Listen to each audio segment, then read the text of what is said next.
Hello everyone, আসসালামু আলাইকুম। শুভ সন্ধ্যা সবাইকে। Happy Valentine's day. তো সবাই কেমন আছেন? আলহামদুলিল্লাহ আমি ভালো আছি। আজকে আপনাদের জন্য ছোট্ট একটি ব্লগ নিয়ে আসলাম।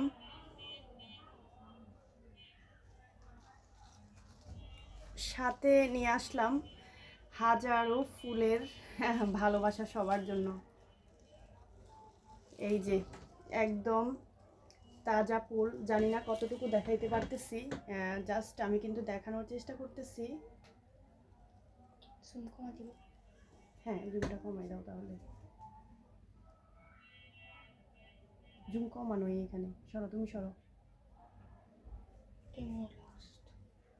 এই যে কাটায় কিন্তু একদম ভরা, হ্যাঁ একদম তাজা গোলাপ, দেখতেই পাচ্ছেন, একটু খেয়াল করলে বুঝতে পারবেন একদম কাটায় ভরা। গেস করেন তো এগুলো কে নিয়ে আসছে? ভাবেন কে নিয়ে আসতে পারে এগুলো আমার জন্য। আমি তো আজকে ভীষণ ভীষণ রকম অবাক হয়েছি, জাস্ট মানে আপনাদেরকে বলে বুঝাইতে পারবো না। এত বছর পর মানে কেউ কখনো আমাকে গোলাপ দেয়নি, ফার্স্ট টাইম গোলাপ উপহার পেলাম। তারপরে ওর সাথে এতগুলা গোলাপ, মানে আসলে কি বলবো, আমি বুঝতে পারতেছি না কি বলবো। তো এতক্ষণে নিশ্চয়ই বুঝতে পেরে গেছেন এগুলা কে নিয়ে আসছে আমার জন্য। আমার হচ্ছে একমাত্র হাজব্যান্ড, যে কিনা কখনো কোনো ভ্যালেন্টাইন্স ডে পালন করে না, বার্থডে পালন করে না, সে এগুলো কোনো সেলিব্রেশনও করে না, ও এগুলো পছন্দ করে না। কেন জানি না হঠাৎ করে নিয়ে আসছে। অবত আমি ঘুমাই না বিকালে, তো আজকে ঘুমিয়েছিলাম, হঠাৎ সে গেট নক করে এসে বলল যে ঘুম থেকে উঠো। আমি ভাবতেছি কি ব্যাপার, আমাকে স্বভাবত এমনিতে যদি আমি যখন ঘুমাই তখন আমাকে জাগনা করে না। তো হচ্ছে কি উঠলাম, উঠে দেখতেছি মানে ব্যাগ থেকে এগুলো ভাই করতেছে। আমি ভাবলাম কি ভাই করতেছে ও এই টাইমে আমার জন্য, কি নিয়ে আসতেছে।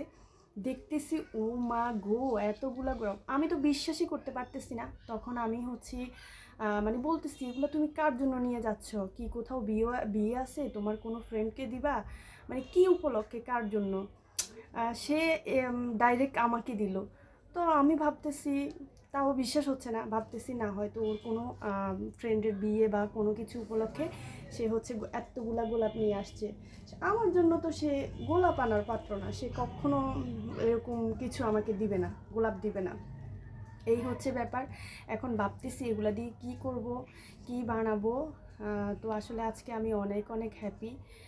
12 বছরে 12-13 বছর, তো হচ্ছে কি প্রতিদিন হচ্ছে কি মানে কোনো ওকেশানে কখনো দেয় নাই, মনে হচ্ছে সব ওকেশানে সব ড্রেস, মানে সব যত ডে আছে সব ডের ফুলগুলো আমাকে একদিনে দিয়ে দিয়ে ফেলছে আর কি। তো জানি না কে কী মনে করবেন বা কীভাবে নেন, কিন্তু এটা হচ্ছে আমার কাছে অনেক পাওয়া। কিছুদিন আগে আমি একটা পোস্ট করেছিলাম ভ্যালেন্টাইন্স ডে উপলক্ষে। তো আমি সেখানে বলেছিলাম যে মানে 14ই ফেব্রুয়ারিতে মানে ফুল তো দূরের কথা, কখনো মানে কারো থেকে কচু পাতার ফুলও পাই নাই, এরকম মানে এই ধরনের কোনো একটা কিছু বলেছিলাম। তো মনে হচ্ছে সেটা দেখে মানে এখন অনেক কিছু মনে আসতেছে, মনে হচ্ছে সেটা দেখে বোধহয় সে আমার জন্য ফুলগুলা আনছে। তো সত্যি যদি সে আমার কন্টেন্টটা, আমার পোস্টটা দেখে আমার জন্য এই ফুলগুলো আনে, তাহলে আমি বলবো কিছু পাই বা না পাই, সফলতা কতটুকু হয়েছি, কতটুকু কি করব জানি না, তবে আমার কন্টেন্ট ক্রিয়েটরের সফরে আমি সফল, মানে কন্টেন্ট ক্রিয়েটরের লাইফে আমি সাকসেস, এটা আমি অন্ততপক্ষে বলতে পারি। কারণ আমার হাজব্যান্ডের কাছ থেকে গোলাপ পাওয়া যেই সেই ব্যাপার না কিন্তু। তো আসলে আমার তো আপনারা কেমন আছেন? আপনাদের সবার ভ্যালেন্টাইন্স ডে কেমন কাটছে অবশ্যই জানাবেন। যদিও আমিও এই ডেগুলা পালন করি না, মানি না, বাট আজকে কেন জানি না মানে মনে হলো যে একটা ব্লগ বানাই, তো বানালাম। তো সবাই কেমন আছেন এবং কেমন হয়েছে আমার ব্লগটি অবশ্যই জানাবেন। যদিও আমি এক জায়গায় বসে বসে ভক ভক করে আপনাদের জন্য আমার লাইফের কথাগুলো শেয়ার করলাম, আপনাদের জন্য ব্লগ বানালাম, তো আমার কথায় যদি কোনো ভুল হয়ে থাকে অবশ্যই ক্ষমা করে দিবেন, কারণ আমি হচ্ছে কি অনেকটা এক্সাইটেড ফুলগুলা পেয়ে। ওকে, আল্লাহ হাফেজ। সম্পূর্ণ ভিডিওটি দেখে আমার সাথে থাকার জন্য সবাইকে অসংখ্য অসংখ্য ধন্যবাদ। আবারও হ্যাপি ভ্যালেন্টাইন্স ডে।